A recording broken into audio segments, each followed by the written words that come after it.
Jackie cinemas நேயர்களுக்கு வணக்கம். நான் உங்கள் ஜாக்கி சேகர். இந்த எபிசோட் தயாரிப்பாளர் ஞானவேல் ராஜாவிற்கும் தமிழ் ராக்கர்ஸ் ஃபோரமுக்குமான பஞ்சாயத்து பற்றிய ஒரு எபிசோட். இதில் உள்ள சாதக பாதகங்களை கொஞ்சம் விரிவாக பேசலாம். யமன் திரைப்பட வெளியீட்டு விழா நேற்று காலை சத்தியம் தியேட்டரில் நடந்தது. அதில் கலந்து கொண்டு பேசிய ஞானவேல் ராஜா, தமிழ் ராக்கர்ஸ் சேவடியா பசங்களை நாங்கள் கண்டிப்பாக கைது பண்ணுவோம் 6 மாதத்தில். அவங்கள இல்லாத இருக்கிறவே இடமே இல்லாத அளவுக்கு நாங்கள் பண்ணுவோம் அப்படின்னும், ஒரு மிகப்பெரிய உழைப்பை ஒரு சுரண்டலில் இவங்க தமிழ் ராக்கர்ஸ் தொடர்ந்து பண்ணிகிட்ருக்காங்க அப்படின்ட்டு கோபமாக அவர் வெளியிட்டார்.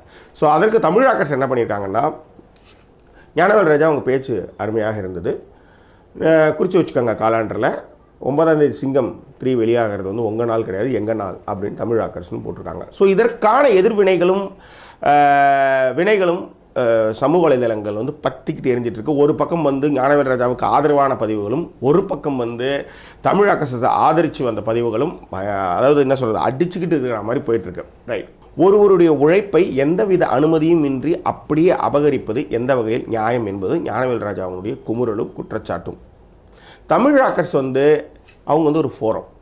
அவங்க தமிழ் படங்கள்லேருந்து தெலுங்கு, மலையாளம், கன்னட, ஆங்கில டப்பிங் படங்கள்லேருந்து அவங்க விளையாட்டிருக்காங்க.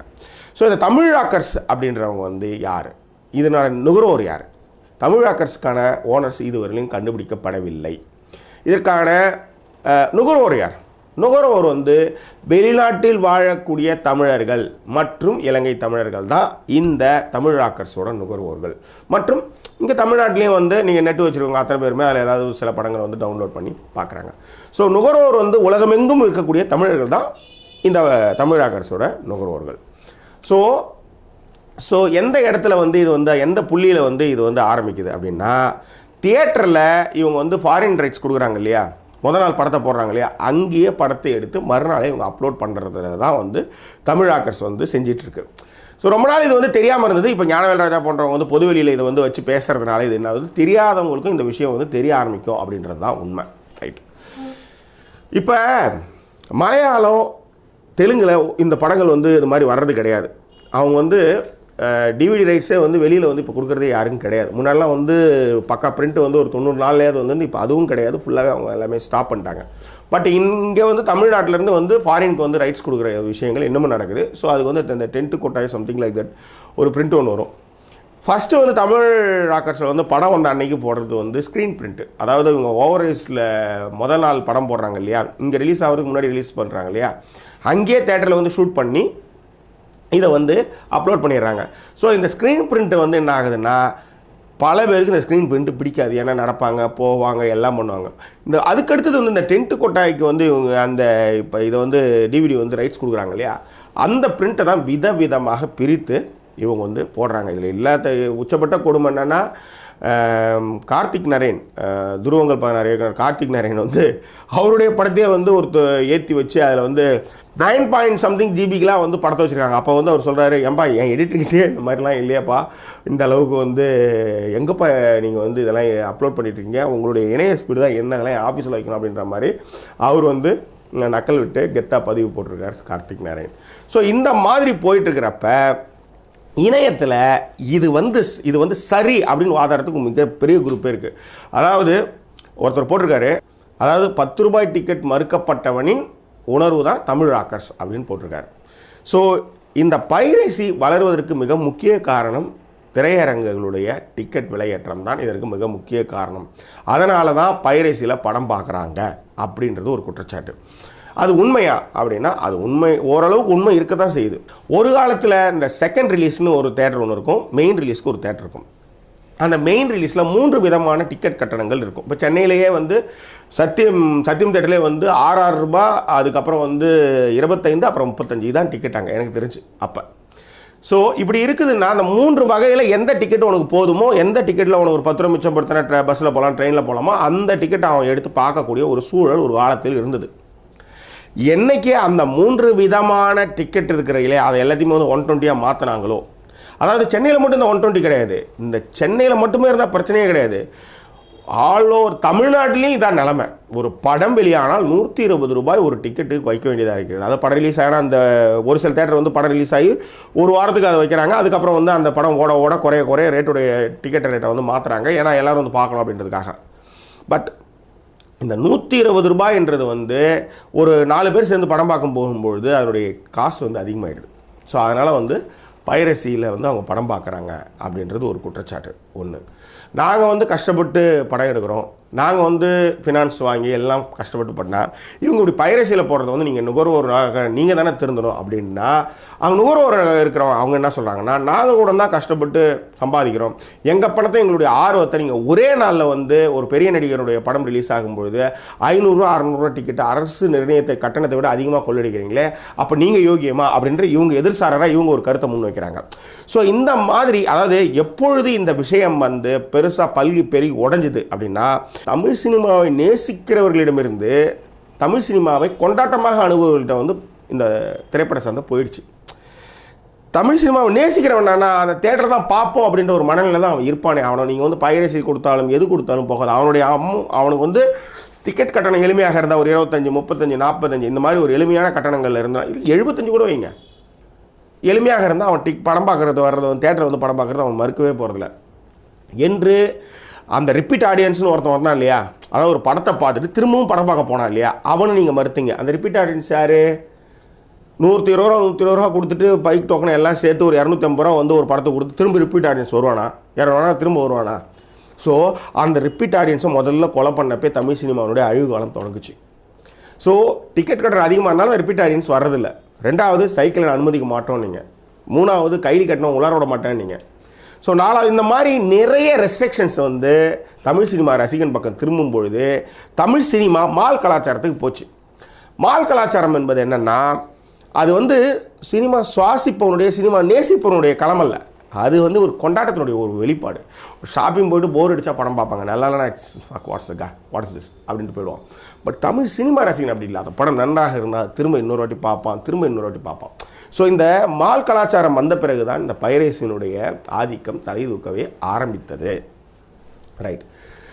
ஸோ இப்போ தயாரிப்பாளர் ஞானவேல் ராஜா வைக்கிற குற்றச்சாட்டு வந்து எங்களுடைய படத்தை நீங்கள் வந்து பணத்தை போட்டு எடுக்கிற படத்தை நீங்கள் அப்படியே அப்லோட் பண்ணிடுறீங்க அப்படின்றப்ப எதிர்குற்றச்சாட்டு வந்து நாங்கள் கூட தான் சம்பாரித்து காசு போட்டு நாங்கள் கூட தான் கஷ்டப்பட்டு சம்பாதிக்கிறோம், அந்த பணத்தை கூட தான் நீங்கள் 500 600 கொள்ளடிக்கிறீங்க, டிக்கெட் ரேட்லேருந்து கொள்ளடிக்கிறீங்க, இது எல்லாம் சரியாக போச்சுன்னு போகிறாங்க. ஸோ இதுக்கு தீர்வு தான் என்ன?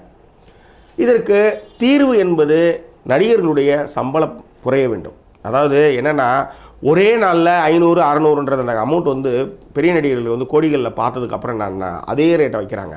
ஸோ அந்த ரேட்டை வைக்கணும்னா இவங்க இந்த ரேட்டுக்கு டிக்கெட் விற்றே ஆகணும், இந்த ரேட்டு டிக்கெட் விற்றா தான் எல்லாத்தையுமே ரன் பண்ணி ஆகணும். ஆனால் இது வந்து பெரிய நடிகர்களுடைய சம்பளம் குறைந்தால்தான் இதனுடைய சாத்தியங்கள் வந்து எளிமைப்படுத்தப்படும். ஒன்று டிக்கெட் ரேட்டை கம்மி பண்ணால் மட்டும்தான் ஃபேமிலியோடு வருவாங்க. என்றைக்கு லேடிஸ் வந்து தேட்டருக்கு வராமல் வீட்டிலே உட்காந்து பார்க்குறாங்களோ அன்றைக்கி தமிழ் சினிமா சந்தை அழிய ஆரம்பிச்சதுன்னு சொல்லலாம். இப்போ இருக்கிறது ஃபுல்லாக யங்ஸ்டர்ஸ் தான். என்றைக்கு ஃபேமிலியோடு ஒரு படத்தை பார்க்குறது வருதோ அன்றைக்கி தான் தியேட்டர் நிரம்பும். ஃபேமிலியோடு வரணும்னா டிக்கெட் கட்டணும் இன்னும் குறையணும். சிம்பிளான ஒரு விஷயந்தான். சரவணா ஸ்டோருடைய வியாபார தந்திரம் என்ன? ஒரு பொருளுக்கு 2 ரூபா. மற்றவங்களாம் வந்து ஒரு பொருளுக்கு 15 ரூபா லாபம் வச்சு விற்கும்பொழுது ஒரு பொருளுக்கு 2 ரூபா வச்சு அதே பொருளை வந்து 20 பேர் வாங்க வைக்கும் பொழுது 20 40 ஆகும், 40 80 1000 லட்சம் கோடி இப்படி தான் வந்து சரவணா ஸ்டோருடைய வியாபார தந்திரம். ஸோ இது இப்படி வர்றவங்க கிட்ட வந்து சைக்கிள் டோக்கன் பார்க்கிங் டோக்கன் போட்டாலே செம காசு, அவன் வந்து துணி எடுக்கிறது போது சமோசா வாங்கினாலே செம காசு. ஆனால் சினிமா வந்து இப்படி இல்லாமல் அதை ஹையான ஒரு பொசிஷனுக்கு எடுத்துன்னு போய் வச்சதுனால எளிமையாக, அதாவது நிறைய பேர் வந்து ஒரு கூடுற ஒரு இடத்த வந்து ஒரு பொன்முட்டையோட வார்த்தை வந்து இவங்க வந்து அறுத்து சாகடிச்சிட்டாங்க. ஸோ அதை குறைச்சா மட்டும்தான் இதுக்கு வந்து சாத்தியமாகும். ஏன்னா தமிழ் ராக்கர்ஸை ஒழிக்கணுன்றப்பே அதுக்கு வந்து ஆதரவாக குரல் எழும்பும் போதே வந்து அப்போ வந்து நுகர்வோர் வந்து இதை வந்து எதிர்க்கிறான், அதாவது ஆதரிக்கிறான்னா அப்போ என்ன காரணம்? நுகர்வோர் ஆதரிக்கிறானா, ஒரு விஷயத்தை ஆதரிக்கிறானா என்ன காரணம்? அவனுக்கு எதிர்ப்பு அங்கே இருக்குதுன்னு அர்த்தம். ரைட்.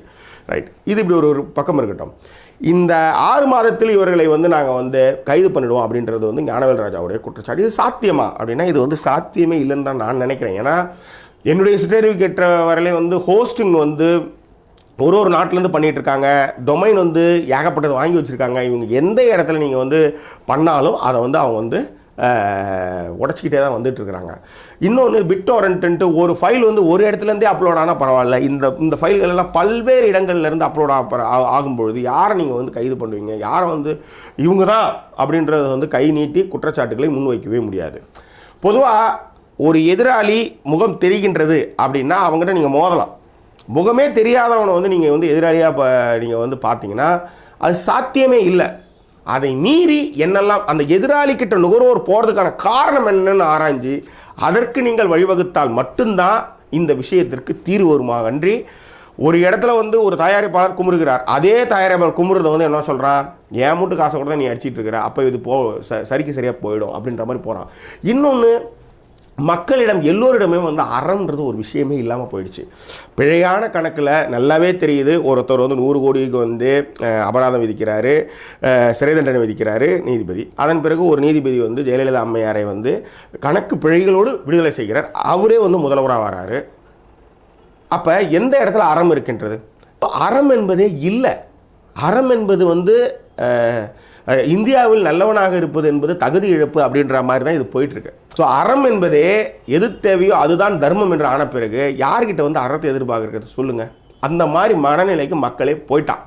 கையில் காசு குடித்தா வந்து ஓட்டு போடுறான், அவனுக்கு வந்து பொறுப்புணர்வே கிடையாது. அந்த மாதிரி போயிட்டுருக்கிறப்ப இந்த விஷயத்திற்கு வந்து இந்த மாதிரியான ஒரு அணுகுமுறை, அதாவது டிக்கெட் கட்டணங்கள், மக்களை வர வைக்கிறதுக்கான விஷயங்கள், இதெல்லாம் பண்ணால் மட்டும்தான் தமிழ் சினிமாவுடைய சந்தை தப்பிக்கும். ஒன்று. ரெண்டாவது, இதே ஞானவேல் ராஜா எங்களுடைய படங்கள் இப்படி நாங்கள் வரி கட்டுறோம், இவ்வளோ சம்பாத்தியம் கொடுக்குறோம் அப்படின்னு பிளாக்கில் இல்லாமல் ஒயிட்டில் இதுதான் எங்களுடைய விஷயம் அப்படின்னு ஒரு தமிழ் சினிமா தயாரிப்பாளர் வந்து எல்லாருமே முன் வந்து பிளாக்கில் இல்லாமல் ஒயிட்டில் எல்லாருமே இந்த பண பரிவர்த்தனை நடந்ததுன்னா நாட்டில் இருக்கிற அதாவது 2% பேர் வந்து தமிழ் ஆக்கர்ஸுக்கு வந்து ஆதரவு கொடுத்தாலும் கூட மிச்சம் இருக்கின்ற 98 விழுக்காடு மனிதர்கள் வந்து சினிமா ரசிகர்கள், சினிமாவை நேசிக்கக்கூடியவர்கள், சினிமாவை உணர்வாக மதிக்கக்கூடியவர்கள் எல்லோரும் தயாரிப்பாளருக்கும் தமிழ் சமூகத்திற்கும் வந்து சப்போர்ட்டாக தான் இருப்பாங்க. பட் இணையத்தில் நீங்கள் போய் பார்த்தீங்கன்னா தெரியும், அந்த அளவுக்கு வந்து எப்படி வந்து ஞானவேல் ராஜாவுக்கு வந்து ஆதரவு பெறுகின்றோ அதே மாதிரி தமிழ் ராக்கர்ஸ் வந்து செய்கிறது நியாயம்னு வந்து பேசுகிறதுக்கு ஆள் இருக்குது.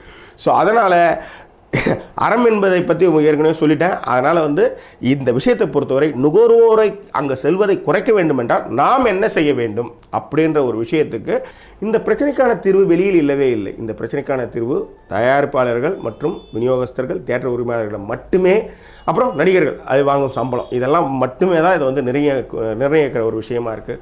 ஸோ அவங்க தான் கூடி பேசி இந்த நுகர்வோர்களை அங்கே போகாத அளவுக்கு நம்ம இழுக்கணும்னா என்னெல்லாம் பண்ணணும் அப்படின்றத இவங்க யோசித்தாலே தமிழ் சினிமா சந்தை விரிவுபடும், நல்ல நிலைமைக்கு வரும். அதை விடுத்து இது போன்ற சவடால்கள் விட்டுருக்குன்னா அப்புறம் நீ பாரு நான் பார்க்குறேன் என் ஸ்டைலில் அப்படின்றது தான். இன்னொன்று, ஞானவேல் சாருக்கு ஒன்று சொல்லிக்கிறேன், முகம் தெரியாத எதிரிகளுக்கிட்ட வந்து மோதுறது வந்து என்னை பொறுத்தவரை வீணான விஷயம், அவ்வளோதான். ஸோ இந்த விஷயத்தை பொறுத்தவரை எல்லாம் இவர்களிடத்தில் மட்டுமே இருக்கின்றது என்பதே ஜாக்கி சினிமாஸ் வைக்கக்கூடிய வாதமாகின்றது. எனிவே இந்த பிரச்சனைகளை களையப்பட்டு தமிழ் சினிமா இன்னும் மென்மேலும் வளர வேண்டும் என்பதுதான் ஜாக்கி சினிமாஸினுடைய ஆசை எல்லாம். இந்த தளம் உங்களுக்கு பிடித்திருந்தா சப்ஸ்கிரைப் பண்ணுங்கள், நண்பர்கிட்ட ஷேர் பண்ணுங்கள். மீண்டும் வேறொரு வீடியோ பதிவின் மூலமாக உங்களை நான் சந்திக்கிறேன். அதுவரை நன்றி கூறி விடைபெறுவது உங்கள் ஜாக்கி சேகர். நன்றி, வணக்கம்.